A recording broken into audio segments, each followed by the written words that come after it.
got a question for you. Is the new BMW i4 better than a Tesla Model 3? Well, in this video, we're going to find out. To do that, I'm going to compare their exterior designs, their interior designs. I'm going to see how practical they are. I'm going to check out their technology, and I'm going to wonder what the hell that bloody noise is. These are electric cars. They're supposed to be quiet, and we've got some blooming buzzsaw going on in the background. I'm obviously going to drive them as well. And launch them, see how quick they are from 0 to 60 miles an hour. Because that matters with electric cars, and because I'm Matt Watson, and you're watching Carwow, and that's sort of what we do around here. Shut up! Buying a new car? Then head to Carwow, and my team will help you find your next car at a fair price. Carwow, your one-stop car buying comparison site. Let's kick off this video by comparing these cars' designs, starting with the fronts. So the Tesla Model 3 came out in 2017 and it hasn't really changed that much. It's quite a simple, basic design. In fact, I think the front is a little bit fish-like. Can you see that? It's like my fish impression. The BMW is more like, yeah, that's my beaver impression. Yeah, with that big grille that it doesn't need because it's an electric car. Now this one has a more aggressive front end than the standard i4 because it's the M50 version, the sportier model. And I think overall, this car's front just has more presence than that one's. The i4 is less successful from the side, and that's because it's got this huge bonnet. Why does an electric car need a huge bonnet? I'll tell you why. It's because this electric car's platform is shared with the BMW 3 Series and 4 Series. So you have to be able to fit a straight 6 3-litre engine under here. Moving down the side, there's these little design treatments here to add a bit of flair. And look, you even get the door mirrors from the M3. Oh, I like the door handles as well. Quite cool. And look, frameless windows because it's a 4-door coupe. Not so sure about this though. Look, it's got a huge fuel filler cap. Why does it need that for these charging ports? Oh, I know. Once again, it's because it shares its platform with the 3 Series and the 4 Series, and you have to have enough space for filling up with petrol or diesel. Oh, alloy wheels. These 20s, they're quite nice. The range actually starts off on 18s, which aren't quite so nice. Now, moving to the Tesla, let's start off with the charging port because look, it's neatly integrated. Yeah, because this is a bespoke, built from the ground up electric car. And the profile shows that because you've got this very short bonnet. In fact, it's sort of teardrop shaped. It looks sleek, it looks sporty. And this one has the 20-inch alloy wheels because it's the performance model. Nice wheels, but even the entry-level 18-inch alloy wheel looks good. Now, one of the few changes that Tesla has made to this car over the years is this used to be silver and the door handles too, but now they're black because black is cooler. And they are quite cool handles, though they are a bit awkward to use sometimes when your hands are cold. And like with the BMW, frameless windows. One last thing to note on this is, look, little sign here, RS Simons. So this is the guy that has lent us this car. He's got a channel called RSEV and he does loads of videos on electric cars. Really interesting, you should check him out. Put a link to his channel in the description below. Go subscribe to him to say thank you for lending Carwow this car for this video. Finally then, from the rear, I think at first glance I prefer the BMW. It seems a little bit more interesting than the Tesla, though when you look closely it looks a bit fussy with all these little design elements and fake vents. This being the M50 has a sportier rear bumper, but when you look closely at it you've got these weird cutouts there which obviously are where exhausts would go if it was a internal combustion engine car. In fact, it seems like it needs quad exhaust pipes like an M3, and because it hasn't got them, I actually prefer the Tesla, which is just more honest, more simple. This is the performance version, and the only thing that sets it apart is this carbon fibre bootlit spoiler and this little red line under where it says dual motor. For the first time today I noticed this, look. If you look at the rear of the Model 3, the way you have the cabin slightly inboard of the bulbous rear arches, it sort of looks a bit like a Porsche 911. Can you see that? Ever so slightly. Here on the inside, the i4 feels very similar to a 4 Series or a 3 Series. The dash design is ever so slightly different, but it's all rather familiar, especially when you have like a normal gear selector, despite the fact this is an electric car. What is different though is this huge curved screen. I really like it. It's cool and the graphics are nice. It's fairly responsive as well. It runs BMW's latest iDrive system. You can move tiles around and all that kind of stuff, but really you're not going to be using the navigation or anything like that. You're just going to plug in your phone and use Apple CarPlay or Android Auto, and they both work brilliantly and you can run them wirelessly as well. The only reason you're going to use the infotainment system is if you need to do something with the car's settings or systems itself, and you just go into vehicle apps and then mess around with all the functions like live vehicle and all that kind of stuff like that. In terms of the seating position, yeah, it's nice and low. One thing about BMWs, they do have a good seating position. However, because of that big dash and bonnet, when you are low, you don't really get great forward visibility. You feel quite cocooned in the car. So that does make it feel sporty, as does this big centre console separating you from your passenger. Now, one thing I really like about this car is that as well as being able to see your map there, you can see some mappage there and your speed there. You can also get it with a heads-up display, and that's really good, so you can know about your speed and your directions without taking your eyes off the road. I like that. This particular car, being the M50, has some extra sportiness, like the M Sport steering wheel. We've also got the M flashes on the seat belts. And overall though, regardless of which model you go for, the quality inside the i4 is very, very good. I think BMW has the best perceived build quality of Audi, Mercedes and all the other premium manufacturers. It's got good storage as well, you know, it's big door bins. It just feels like a normal BMW apart from that new screen, really. Speaking of that new screen, one thing that does annoy me about it is that if you want to change the temperature, you have the slider rather than just using a knob like you can in the 3 Series. Although of course you can use voice commands. Set temperature to 20 degrees. It hasn't changed it. Crap. Here in the Tesla, there is no problems with voice commands. They work really well. For instance, set temperature to 25 degrees. There we go. Show map, showing the map on the screen. Now you can do everything, and because Tesla likes to have a laugh, there's some jokes as well. So I can open the charging port by saying open charging port, or I can say this and it'll still do it as well. Open bumhole. It's just open the charging port. In fact, there's loads of kind of crazy stuff in here. So you can actually set the car up to change the tone for the horn. You can choose lots of different kind of sounds for the horn. You can even choose farting sounds. You can have farting sounds when people sit on various seats. It's like a whoopee cushion. You can play games on this thing. There's so much stuff with this infotainment system. Now, it is a little bit distracting when you're driving because it's so huge and so bright, and it's a bit annoying that you have the speedo just up there. It'd be better if this car was available with a heads-up display, but it's not. Overall though, the infotainment system is better than in the BMW. It's super responsive, very quick. You can control everything you want on the car through it. Bit annoying that you have to go through some menus to access some features, but really, because the voice commands are so good, you can just do most of it that way anyhow. Yeah, I know that when you want to set like the mirrors and things like that, you have to control it with these buttons here and the steering wheel in and out as well. So here we go, look, I have to go into controls. Come on, where are you? Controls, steering wheel, where are you? Steering, there we go, now operating the steering wheel, look. See, but once you set the car up, you set your profile, you just jump in and it'll be good to go as you want it. What's not so good as the BMW is the fact that you can't get it with Apple CarPlay or Android Auto, though to be fair, you don't really need it. What you might need to do though is spend £10 a month, because that gives you the full internet connectivity. So you'll get satellite mapping for the navigation system rather than just the basic map. You then get traffic. You also get streaming for the inbuilt Spotify app, for the YouTube connectivity, and if you want to download movies and watch Netflix and stuff like that. Now you can actually connect your phone to it and use your phone's data, but it's just a little bit more clunky. What isn't clunky though is the interior design. It's just so simplistic and minimalist. It's so clean, so lovely. I also prefer to have the drive mode selector up here on the steering column rather than taking up space down here. Quality isn't as good as the BMW, just the materials aren't so expensive feeling. However, storage is better. Look, loads of storage under here. You got your cup holders there, loads of storage under there. I love the place for your mobile phone there, and it's wireless charging, and there's 2 of them as well. Also, the door bins are huge. The seating position is actually even better than the BMW. You sit low once again, but because the dash is low and the bonnet is low, the view you get forward is incredible, and that's one of my favorite things about the Tesla Model 3, just this feeling of visibility that you get from the car. Another thing that's great is the fact that you have things like a built-in dash cam, so if you have an accident, it will record it. You can actually use the cameras remotely, and you can just look on your mobile phone and view through different cameras to see who's wandering around your car. You can actually use your phone to talk to people around your car remotely, because it'll actually relay your voice from your phone to a speaker in the front bumper. It's completely crazy, the technology you get on this car. It's definitely ahead of BMW. I mean, Tesla is a technology company rather than a car manufacturer at the end of the day, even though it makes cars. Do you know what? When you compare the amount of tech you get as standard on the Tesla to that of the i4, it seems like a lot better value.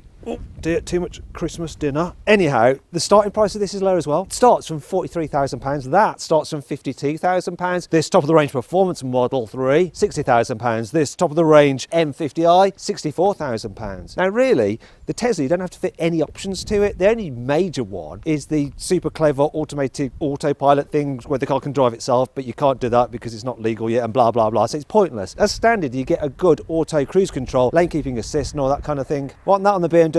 It's part of an options pack. In fact, this car is fitted with £8,000 worth of options. So it's costing over 70 grand for this very car here, whereas this Model 3 Performance is dead standard and it actually still has a bit more tech than that. It's nuts. Now, if you're thinking about changing your car, maybe you're wanting to get a Model 3 or a new BMW i4, maybe some other car for that matter, you need to make sure that you're paying a fair price for the car you're wanting to buy. And to do that, you should go to carwow. If you click on the pop-out banner up there, follow the link in the description below, you can go straight there. And the good news is that you can now sell your current car through carwow as well. Our dealers will bid on your car to make sure you get a fair price for that as well. Now, if you want to do that at a later date, you simply Google "help me carwow." It's dead easy.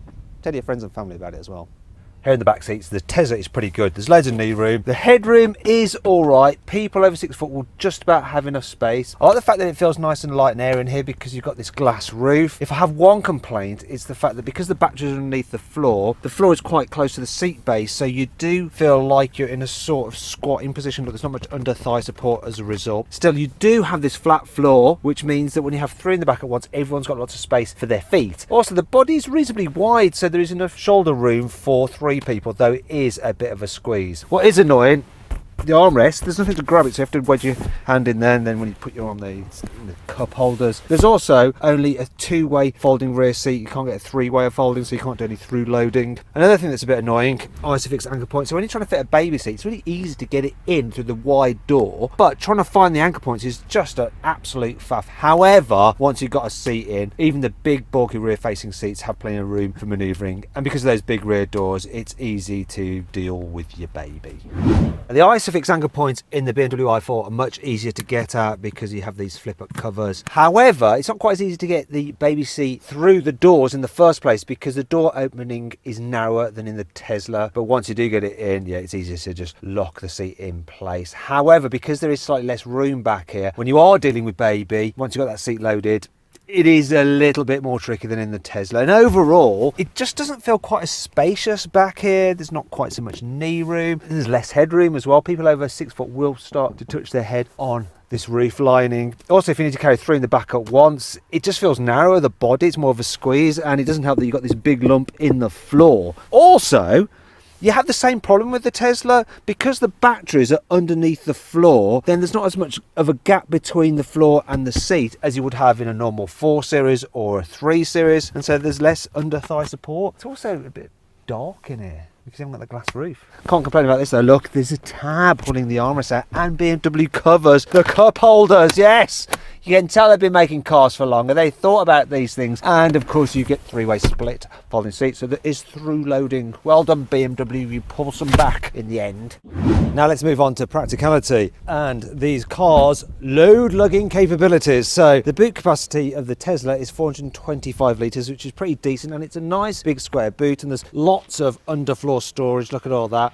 Now if you want to carry larger items, you are a little bit scuppered because obviously being a saloon, there's only so much you can actually fit through that gap. If you want to carry longer items in your car, you can fold down the rear seats like that. They do lie pretty flat, and you can obviously slide them through there. Pretty decent. However, not only is the BMW's boot bigger at 470 litres, but because you've got this hatchback tailgate, it's just easier to load. You don't have quite so much underfloor storage as in the Tesla, but look, I can load the seats by leaning through here, and because of that hatchback tailgate, look, you can really fit big items in there. So perfect if you've gone and bought yourself a washing machine and you need to bring it back to your house. No one buys a washing machine anymore, do they, from the shop? They just do it online, so I don't really know whether that matters. Anyway, the boot's still better. Obviously with electric cars you get a front boot as well. So the fruit on the Tesla, fairly big, look, I've got some charging cables in there. Now let's check out the fruit on the BMW. So, oh, obviously it's underneath this black cover, right? Maybe I can like kind of just put them in there like that. I'm sure that's going to be fine. It's all fine, fine, Yeah, that's the problem once again with this being a car that shares a platform with an internal combustion engine vehicle. It's not bespoke. I better take that out. Now let's talk about batteries, charging and, oh God, I still hate that flap, and all that kind of stuff. So you can get the i4 in two versions. The standard car has a single motor driving the rear axle. That has 340 horsepower, or you can get this dual motor four-wheel drive version, the M50, which has 540 horsepower. Both cars have an 81 kilowatt hour battery pack. Now this car, since new, has done about 1,500 miles, and it's averaged 2.3 miles per kilowatt hour, which isn't great. And when you take that figure, multiply it by the battery capacity, works out to a real world range of 186 miles. Now the Tesla, since it was new, it's done 19,000 miles and it's averaged 291 watt hours per mile. So put that into miles per kilowatt hour, that's 3.4 miles per kilowatt hour. Now this has a 77 kilowatt hour battery pack. And so that means that the real world range, when you multiply it through, works out to 265 miles on a charge. And of course, you can charge it at normal chargers and the Tesla supercharger network, so there's just more choice. Also, you can get three versions of this car. There's the standard range, which is rear drive only with 320 horsepower. It's actually quick enough. Then there's the dual motor version, the long range, which has 430 horsepower, and then this at the top of the range, the performance, with 480 horsepower. Now, one of the great things about the Tesla is that despite all the batteries on board, it's still relatively light for an electric car. It comes in at 1,800 kilos. That BMW though, it's a bit of a porker. It weighs in at 2,200 kilos, so 400 kilos heavier than the Tesla. Why is it that much heavier? Oh, I know, it's probably because it's not a bespoke, built from the ground up electric car. It's having to share its platform with an internal combustion engine model. Now let's compare what these cars are like to drive. I'm going to start with the Tesla Model 3. One thing about this car is that it does have a sporty direct feel to it. The steering is nice and responsive. It does allow you to put the car exactly where you want it and it responds quickly. That means that it does feel quite good fun on a twisty road for an electric car at least. You do notice bumps a bit. So it's not comfy over bumps. I'm going over some now actually, but you do feel it's a little bit bouncy. It's not crashy. It's not uncomfortable, it's just not the most settled. It's a bit better with the smaller wheels. This is obviously on the 20s. If you have the 18s, it is a bit smoother. But you do get a bit of suspension noise as well, I can hear that. Which is a bit of a shame, because otherwise this car is quiet. You've got double glazing on these windows. And it just helps keep out the wind noise, so when you're cruising on the motorway, it's silent, this thing. And it's comfy for cruising along, because as standard you've got that autopilot which will automatically steer and brake to keep you in lane. Though, it is a little bit kind of assertive. If you don't do what it wants and if you try and put in a steering input, it'll disengage, which is a bit of a faff. But it's great that you get it as standard. And on a long distance cruise, this is a good car. The seats don't look expensive, but they are very, very comfortable. And you can rest assured that you have plenty of range. The satellite navigation will actually direct you via Tesla superchargers. That's really, really helpful. The car's also good to drive in town as well. I mean, the visibility in this car is what really stands out for me. I love it. The view you get out of that big windscreen, the low dash, it makes it so easy. I really do like it. Another thing that's good about this car is the regen effect. So if you lift off, it will slow you down to a complete halt. So you can just do one pedal driving, and it's not too... Oh, sorry. That's another good thing about this car. You have cameras and sensors checking over you the whole time. It will prevent you from crashing into other cars. It's not infallible, but it does help. Anyway, like I was saying, the one pedal driving is nice and intuitive. It's not too abrupt, though you can't adjust the amount of regen you're getting when you're lifting off. Another thing that's good on this car are the brakes. So I'm slowing. Oh, no, there it is again. I think I was getting too close to the car in front. Slowing for this mini roundabout. They're nice and natural feeling, the brakes, and they're strong. Now the turning circle on this car isn't brilliant. It's 11.8 meters. Will I get round this mini roundabout? Come on! Sorry. There we go. Just about made it. So it's not the most manoeuvrable, but it's not the worst. It's a really nice, easy car to live with in all conditions. Twisty road, motorway, or town. Yeah, that was scary. You can just about judge the gaps. Although that was nip and tuck there. I was wondering whether I was going to actually get squashed by that big truck, but we made it through. Okay, I've now jumped into the BMW. So this particular car is fitted with the adaptive dampers, and I've got it set in the comfort setting, and already I notice the suspension is just smoother, more comfortable than in the Tesla. Just seems to deal with bumps better.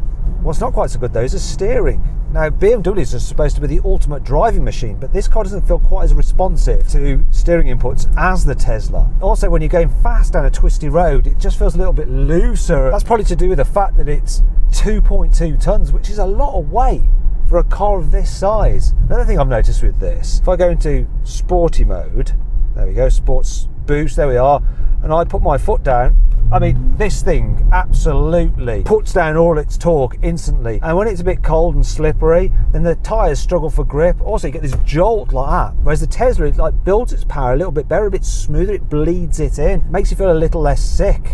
Doesn't snap your neck back quite so hard. Like that. Give me a headache now.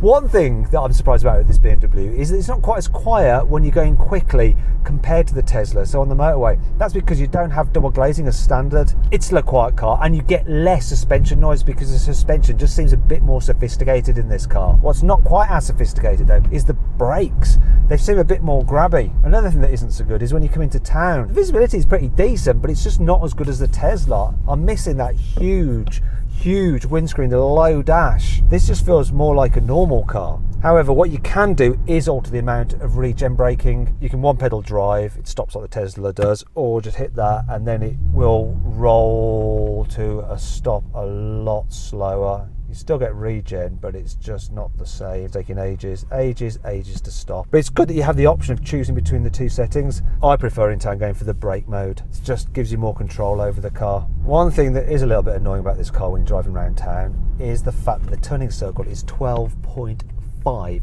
meters. It's quite a bit more than a BMW 3 Series. I'm going to try and go around this mini roundabout. I imagine I'm going to get into a worse mess than the Tesla. Yeah, oh no. This is gonna really annoy people. I'm gonna have to do a little kind of jiggery pokery thingy here. Yeah, this is mayhem. Sorry.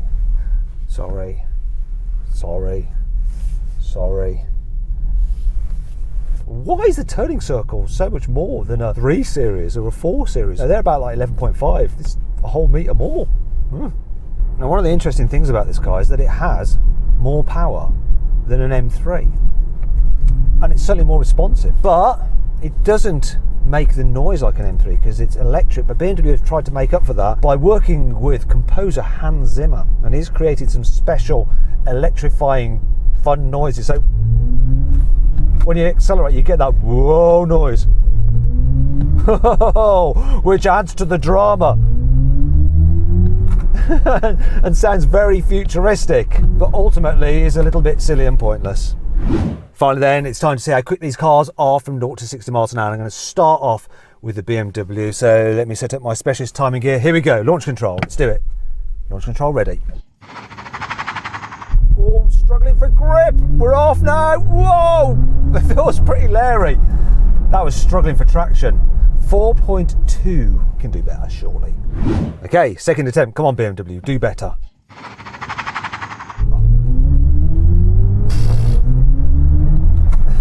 4.24. It is struggling with grip. Let's jump into the Tesla. Now let's see what this Tesla will do 0 to 60. So let's do it. Just floor the throttle. It's easy. Good traction. Oh, it's flying now.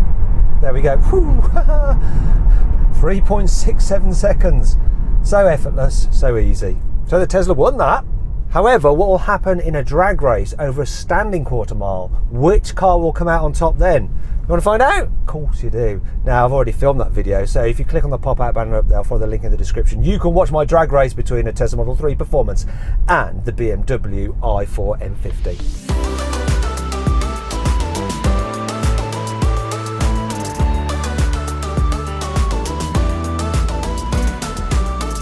So then, what's my final verdict?